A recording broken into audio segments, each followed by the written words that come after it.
जय श्री राम छात्रों। आइए आज हम लोग पढ़ेंगे लोट लकार के बारे में।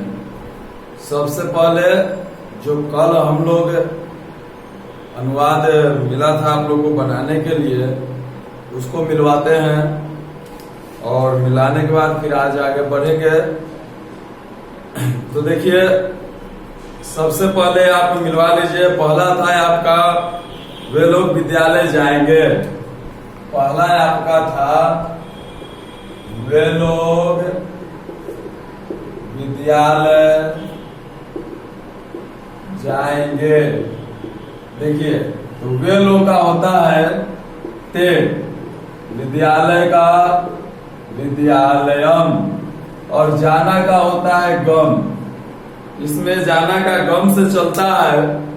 तो बताया था कि लिट लकार में जब आप अनुवाद बनाइएगा तो जो दूसरा अक्षर है उसमें आप हर्षई जोड़ दीजिएगा, अर्थात गम में हर्षई जोड़िएगा तो गमी हो जाएगा।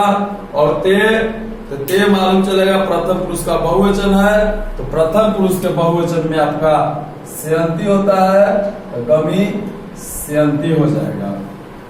दूसरा में ये ते जो है कैसे मालूम चला कि कौन पुरुष कौन वचन में, तो इसको आपको जो है पहला क्लास में ही बता दिया गया था। अर्थात जिसमें आपको लट लकार के अनुवाद करने के लिए बताया गया था, उसी में आपको ये सब हम लोग तुम लोग आप लोग का पुरुष और वचन बता दिया गया था।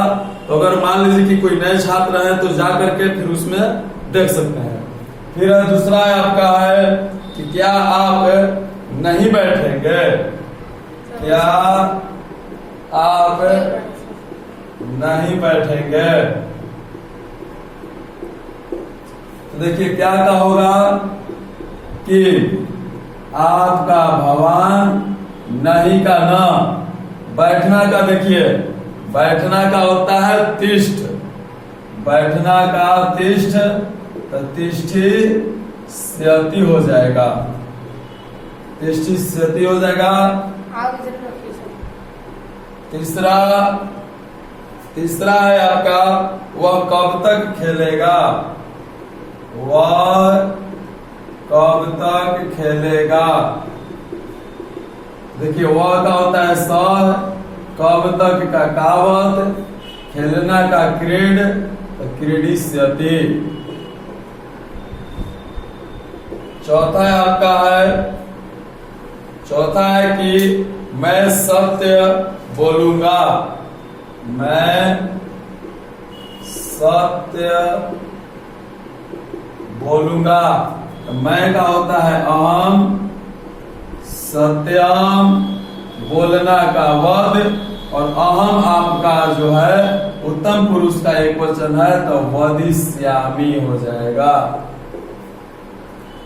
फिर पांचवा है कि क्या सीता नहीं पढ़ेगी, क्या सीता नहीं पढ़ेगी, या सीता नहीं पढ़ेगी। तो देखिए क्या का होगा किम, सीता का सीता, नहीं का न, और पढ़ना का होता है पठ, और नाम जो है प्रथम पुरुष का एक वचन है, तो पठी स्यति। इस तरह से इसको मिलाइए, फिर आगे हम बढ़ते हैं।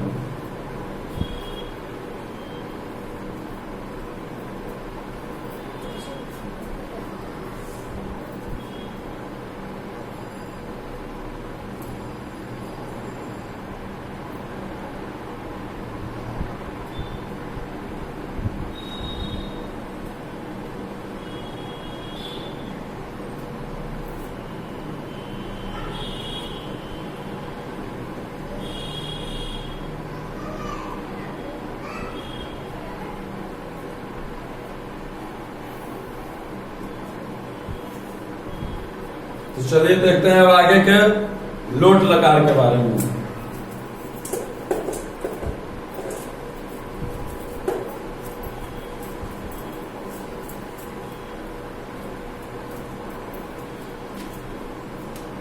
हेडिंग डालते हैं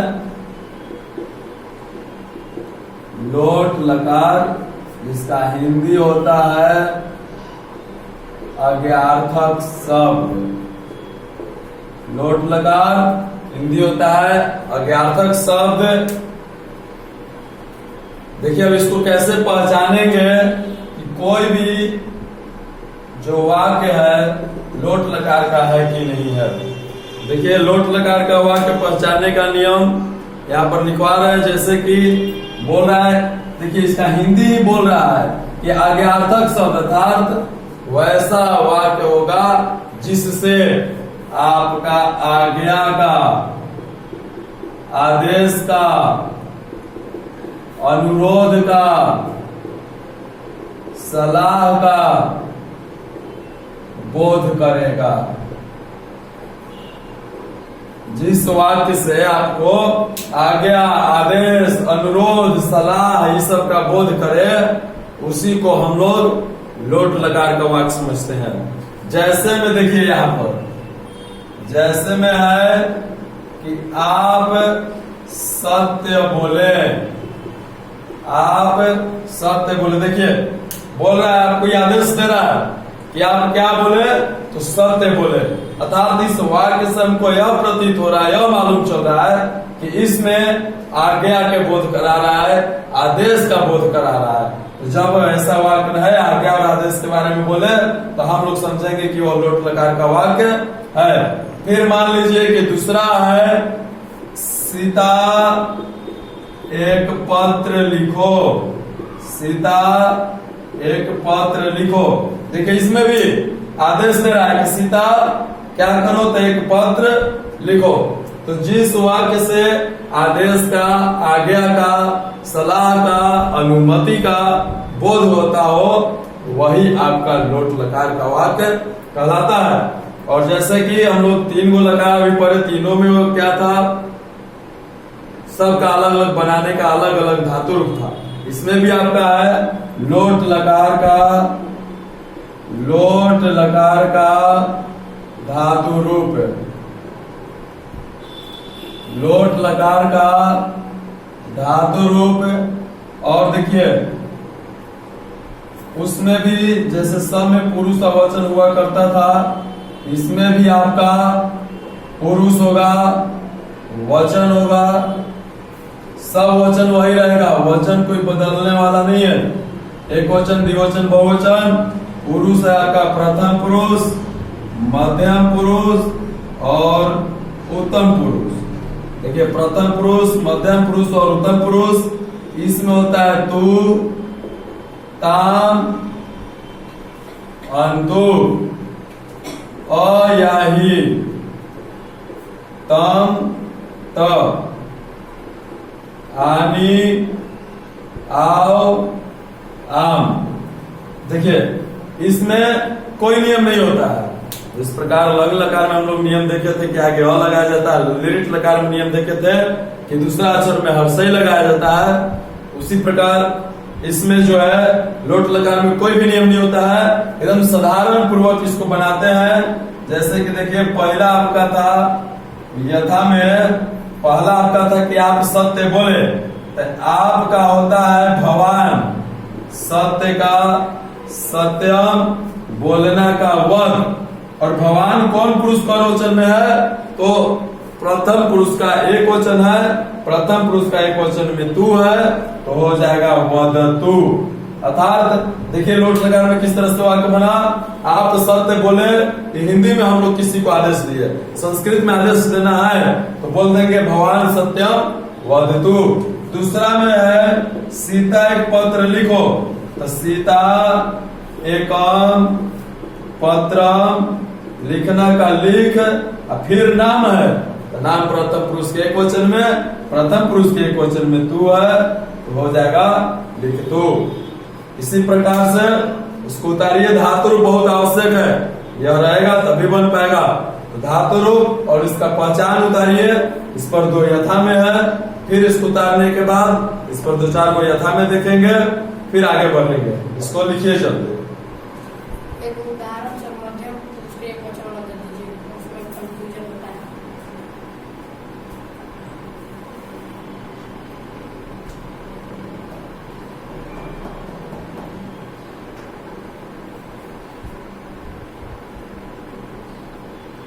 लड़का से लेकर लड़का कौन नहीं होता है।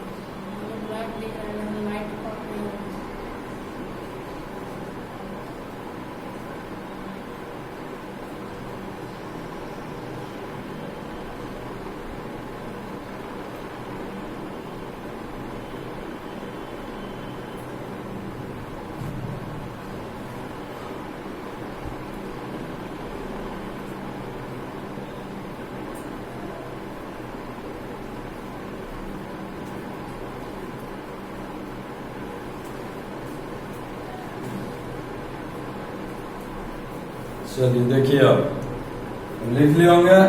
अब इस पर और तो 4 को यथा में देखते हैं, बनाते हैं। किस तरह से बनता है, किस तरह से नहीं बनता है। जैसे कि आइए, अब हो गया एक यथा में देखते हैं कि तुम वहां मत जाओ, तुम वहां मत जाओ। आज्ञा दे रहा है आदेश। तो देखिए, तुम का त्वम, वहां का तत्र, मत का होता है मां, जाना का होता है गच्छ। अब देखिए, त्वम मध्यम पुरुष का एक वचन है। मध्यम पुरुष के एक वचन में अ है और ही है। तो दोनों में से क्या जोड़ेंगे? तो देखिए, जो शब्द के अंतिम में सिर्फ अ आएगा अ जोड़ेंगे, और जिस शब्द के अंतिम में आ आएगा ही जोड़ेंगे। जैसे गच्छ, छ में अ रहा है तो अ जोड़ेंगे, तो गच्छ में आधा ही छ है, गच्छ में अ जुटेगा तो आपका ये पूरा छ हो जाता है। जैसे उसी छोड़ देंगे। तो हम तंत्र गच्छ। देखिए, कई बार आपका जो है परीक्षा में पूछ चुका है। जैसे कि मान लीजिए कि आपका पूछ दिया कि गच्छ, गच्छ में कौन सा लकार है, कौन सा लकार है। देखिए, क्वेश्चन है आपका कि गच्छ में कौन सा लकार है। तो बच्चा देखेगा कि वो गच्छ है, गच्छ तो मूल्य रूप होता है, इसमें कोई लकार नहीं है। लेकिन देखिएगा यहाँ पर हलंत अगर रहेगा तब मूल रूप में कोई लकार नहीं है, लेकिन यहाँ पर तो हलंत गायब है। तो हलंत गायब है अर्थात उसमें अ लगा हुआ है। तो अ किसमें आता है? लोट लकार में आता है, अर्थात इसका आंसर जो है लोट लकार हो जाएगा। इसका आंसर लोट लकार हो जाएगा। या पूछ दिया कि गच्छ में कौन सा, फिर पूछ दिया आपका कि गच्छ में कौन सा पुरुष है, तो आप बताइए पुरुष आपका क्या है। तो आंसर में पुरुष में हो जाएगा आपका मध्यम पुरुष। देखिए, ऑब्जेक्टिव इसी तरह से आपका प्रश्न पूछता है। दे दिया गच्छ, गच्छ में कौन सा लकार है, आप देखिए कि गच्छ तो है नहीं, तो मालूम चलेगा, आप कुछ नहीं मारिएगा। तो देखिए, छ में हलंत नहीं है, अर्थात आपको मालूम चलेगा लोट लकार में है। या इसी तरह से और प्रश्न पूछ दिया, आपका प्रश्न पूछ दिया कि आगच्छ, आगच्छ में कौन सा लकार है। आगच्छ में कौन सा लकार है, तो आप देखिए कि आगे आ लगल है। तो देखिए, आगे आ लगल था तो सोचिए क्यों, कोई भी धातु पे है जेकरा में अ लग गया वो आपका हो जाएगा लंग लकार। लेकिन नहीं, अ लगेगा तब लंग लकार है। यहाँ पर तो आ लगा हुआ है, आ लगा हुआ है और विसर्ग भी नहीं है। तो आ लगा हुआ है तो आपका लोट लकार है, लंग लकार में मत जाइएगा। जब यहाँ पर विसर्ग रहेगा तब लंग लकार में जाइएगा। यहाँ पर विसर्ग नहीं है, सिर्फ हलंत हटाया गया है। अर्थात जब अ लगेगा तब इसका हलंत हटेगा, अर्थात हम जानेंगे कि यह हमारा लोट लकार का वाक्य है। देखिए, अभी हम लोग अनुवाद बनाने के लिए सीखेंगे। जब पांचों लकार खत्म हो जाएगा तो एक दिन हम लोग सिर्फ और सिर्फ ऑब्जेक्टिव का क्लास करेंगे। उसमें पांचों लकार में से ऑब्जेक्टिव किस तरह से प्रश्न पूछता है, किस तरह से नहीं पूछता है, उसको बताया जाएगा। अभी हम लोग सिर्फ, हमारा मेन उद्देश्य है, मुख्य उद्देश्य है कि इस पर अनुवाद बनाने के लिए। तो इस पर अनुवाद बनाने के लिए आप सीख रहे होंगे इसी प्रकार से, जिसमें सब में आप लोग को होमवर्क में मिलता था। चलिए इसमें भी लिखिएगा, घर से बनाकर लाने के लिए, घर से बनाकर लाने के लिए लिखिए। पहला, सीता भोजन पकाओ। दूसरा है, आप लोग वहां मत जाओ।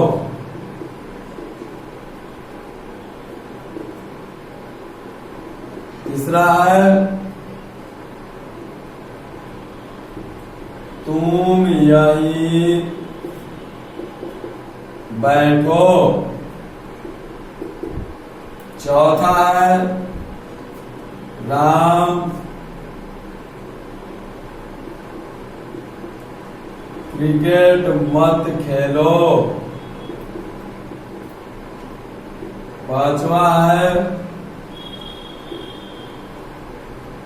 सोहन हमेशा सत्य बोलो।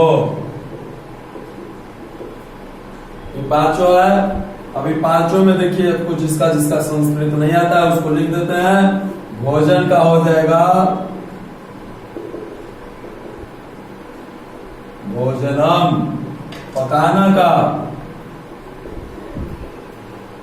पच, यही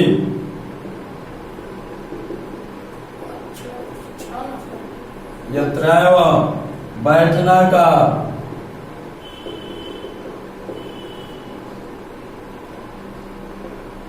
तिष्ठ, क्रिकेट,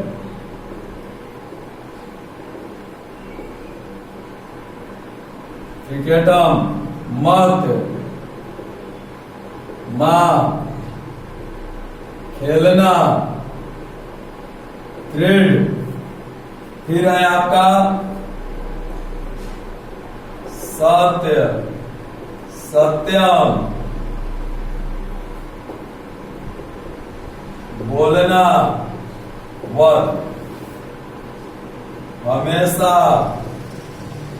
देखिए हमेशा का सदा होता है और सर्वदा भी होता है। जो लिखना है इसको लिखिएगा। इसको उतार लीजिए, इसको घर से बना कर लाना है। और ये आपका मीनिंग है जिसको हम लोग अव्यय शब्द कहते हैं। उतार लीजिएगा, यह भी आपका अव्यय शब्द ही कहलाता है।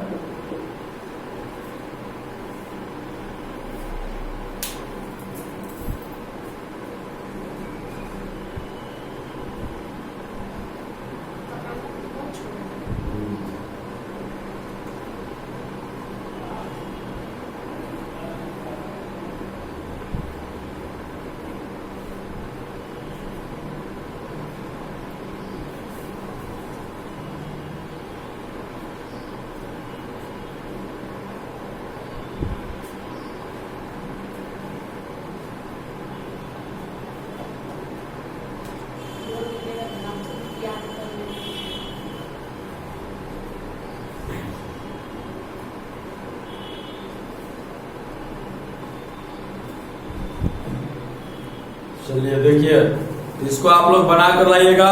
और हाँ, कॉपी पर इसे उतारते मत जाइएगा, याद करिएगा। धातु रूप इसका याद करिएगा, जो मीनिंग मिल रहा है उसको याद करिएगा। यही आपका परीक्षा में काम करेगा।